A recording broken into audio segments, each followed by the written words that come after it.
Are the TaoTronics SoundLiberty 95 the new king of alternatives to Apple AirPods? Are they actually better than real AirPods? Can they beat their similarly priced cousins, the SoundLiberty 92? Stay tuned and find out, especially as there's two crucial bits of bad news you definitely need to hear before buying these. Hit the affiliate links below to check their price, as you'll definitely be surprised by just how little these bad boys cost. TaoTronics sent these to me for my zero filter opinion, so that's exactly what you're going to get. Okay, let's go. Hey guys, it's Mark here. Hope you're all staying safe and healthy. I'm back to sort the God tier from the garbage and let you know what's worth buying before you buy it. Before we get started, I once again need your help. Hadouken the like button because of reasons. In terms of build and design, these are TaoTronics' most AirPod-like clones to date. Everything from the shape and design of the case to the glossy finish screams Apple AirPods, and that even extends to the buds too. Unlike other AirPod clones with the SoundLiberty 92 included, the 95s are much closer to real AirPods in terms of overall appearance. I mean, the buds just literally look like black AirPods with the TaoTronics logo at the bottom of each stem, and build quality is scarily similar. However, they are around 5% larger than real AirPods, which doesn't sound like much, but you can definitely tell the difference when it comes to how they fit in your ears. So stay tuned to round 3 to see how that affects fit and comfort. But here's the bad news. There's 0 IP rating here, which means these aren't waterproof, they're not water resistant, and they're certainly not sweat proof. They are nothing. Though in their defense, I do have to remind you guys that AirPods also have 0 IP rating. But when the SoundLiberty 92s have an IPX8 waterproof rating to a certain depth, that already makes it very hard to recommend these in that respect already. But still, I'm going to drop a 7 out of 10 for build quality, mostly because they're the closest thing to actual AirPods from an aesthetic standpoint. However, the lack of IP rating definitely lost them a couple of points here. When it comes to battery life, we're getting 7 hours playback in a single sitting and 28 hours overall with the charging case factored in. That of course more than smashes real AirPods, which offer just 5 hours and 24 hours playback overall, and we've also got USB-C charging here. When comparing battery life to your average in-ear buds with silicone tips, what we've got here may not seem that impressive, but as these offer some of the best longevity I've ever seen in semi-in-ear buds, I have no hesitation in dropping a 9 out of 10.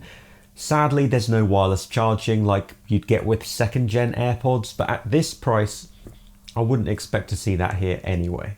In terms of fit and comfort, I haven't come across a pair of semi-in-ear buds that weren't comfortable, and these are certainly no exception. The only caveat to this is that because the buds are around 5% bigger than real AirPods, they do obviously take up a little more room in your ears. So for those of you who have always found AirPods a struggle to stay secure in your ears, the 95s will definitely be a better option. But for those of you with smaller ears who always found AirPods to fit perfectly, these may then just verge on being a little oversized. But I'm going to drop an 8 out of 10 here for fit and comfort because for me, they fit perfectly, have been fine for working out, though I would always recommend in-ear buds for workouts where possible. Next, I'm going to head out and test the microphone quality of the 95s and the 92s, so hopefully you guys can compare them and contrast them and decide for yourself which is better, not just take my word for it. So hit subscribe and let's do this. Welcome back to another mic test with your host, me, Mark. Probably knew that already. Anyway, this is the TaoTronics SoundLiberty 95. We've got cars going past every now and then. Can you hear my voice over them? Is it clear? It's not that windy today, so hopefully that shouldn't be a big factor in this recording. But let me know what you guys think in the comments. Can you hear that clear voice capture 8 in play? I won't be able to let you know until I listen to this back. So let's get on to the SoundLiberty 92s and see if they're better or worse.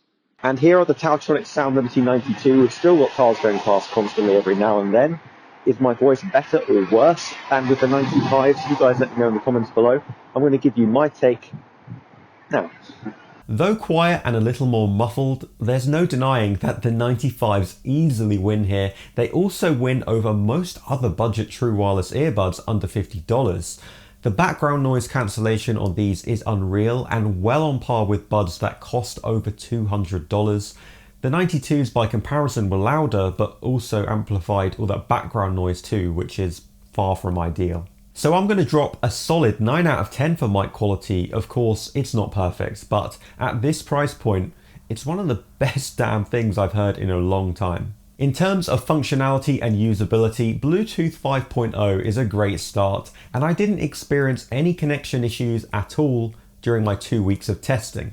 Whilst these are definitely a no-frills pair of buds in terms of overall functionality, like most budget buds are, it's important to note that we're actually getting aptX codec here, meaning I experienced zero audiovisual lag when watching YouTube, Netflix or gaming. If you listen to higher quality audio files as well, then that should definitely come in handy too. You can also use either the left or right earbud independently with the other switched off in the case. Just bear in mind that even once you've paired the buds, you might then need to pair one of the buds individually to use mono mode for the first time. Unfortunately, you can't adjust volume using the touch controls like you can on the SoundLiberty 92, though this is the same actual issue on real AirPods 2, if that makes it any more acceptable. For me, it doesn't, but there you go.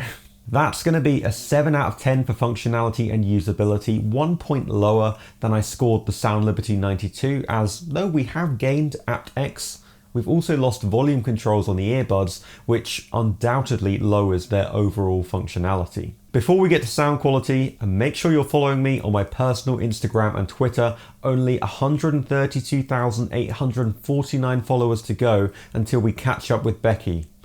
Links are in the description for those. Come on guys, we can do this, I believe in you.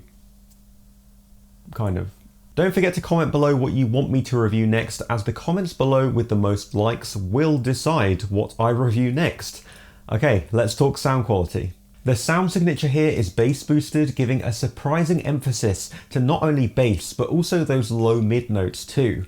These aren't going to give you the same pumping bass experience you'd get with in-ears, but as far as semi-in-ears go, these offer the best bass out of everything I've tested so far. But that low range emphasis does mean that anything in that upper mid range can be a little bit quieter as a result, especially female vocals. Highs are surprisingly detailed, and compared to the 92s and real AirPods, the sound signature on the 95s is considerably less flat, giving you more of an in-ear earbud-like experience, which I personally prefer. However, soundstage is very poor compared to in-ears, as you'd probably expect, but still on par with what you'd probably come to expect from real AirPods, which also suffer with restricted soundstage too. And here's yet more bad news. I am hearing an audio hiss with these, which is far more audible than with most other budget options. The 92s don't suffer with this issue, though they do have a faint constant beeping sound, which is fortunately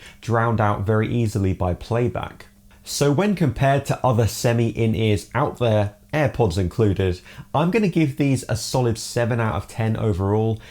They offer one of the best sound signatures out there in semi-in-ear buds, but that audio hiss definitely dropped the rating here. If I had to compare these to in-ears, they'd probably be a 4 out of 10, as you're definitely sacrificing bass, soundstage, and overall sound quality by opting for that semi-in-ear experience, which I'm sure you knew already. Overall, the TaoTronics SoundLiberty 95 scored a 47 out of 60, which is a very respectable 7.8 out of 10 overall. The pros are aptX, the best mic quality in semi-in-ear buds, great battery life, and build and design that's scarily close to real AirPods. The cons are audio hiss, no IP rating, and no volume controls on the buds. So, is that bass boosted sound signature, superior mic quality, and aptX worth losing an IP rating, volume controls, and gaining audio hiss for? I'm not so convinced that it is, but I think that decision is purely yours to make, as there's quite a lot of trade-offs in this one. They definitely beat real AirPods, but in my opinion, the 92s are just a better all-rounder. So you should probably go check out my full review of those by clicking here if you haven't already. My sound quality score for those should be a 7 out of 10 when compared to other in-ear buds, which I didn't mention, or you can check out my 5 best alternatives to Apple AirPods by clicking here. So pick one of those and I will see you in the next video.